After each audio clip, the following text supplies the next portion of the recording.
सुकलाल नावाचा एक खूप मेहनती शेतकरी होता, पण आता तो म्हातारा झाला होता. तो शेतीचे जास्त काम करू शकत नव्हता. तो रोज शेतात जायचा आणि थोडेसे काम करून एका झाडाच्या सावलीमध्ये जाऊन बसायचा. त्याचा मुलगा श्याम नेहमी सुकलालला आराम करताना बघायचा आणि विचार करायचा, यांच्याकडून आता काही काम तर होत नाही. आता यांची काय गरज आहे? एके दिवशी श्यामने एक लाकडी पेटी बनवली. त्याने सुकलालला त्या पेटीत बसण्यास सांगितले. सुकलाल गुपचूप आत बसला.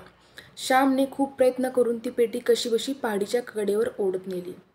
तो आता पेटीला धक्का मारणार. सुकलालने पेटीचा दरवाजा वाजवला. श्यामने पेटी उघडली. सुकलाल म्हणाला, मला माहीत आहे की तू मला इथून खाली ढकलणार आहे. हे तू करण्याच्या आधी मला तुला एक गोष्ट सांगायची आहे. या पेटीला तू जपून ठेव. जेव्हा तू म्हातारा होशील तेव्हा तुझ्या मुलांना त्याचा उपयोग होईल. वडिलांचे बोलणे ऐकून श्यामचे डोळे उघडले. तो समजला की कदाचित त्याची मुले देखील त्याच्याबरोबर असाच व्यवहार करतील जसे तो आज त्याच्या वडिलांबरोबर करत आहे. त्याने लगेच पेटी उघडून वडिलांना बाहेर काढले आणि आपल्या चुकीबद्दल माफी मागितली. सुकलालने श्यामला माफ केले आणि प्रेमाने जवळ घेतले. तात्पर्य, तुम्ही जसा व्यवहार आपल्या मोठ्या माणसाबरोबर कराल तसाच व्यवहार तुमचे छोटे देखील तुमच्याबरोबर करतील.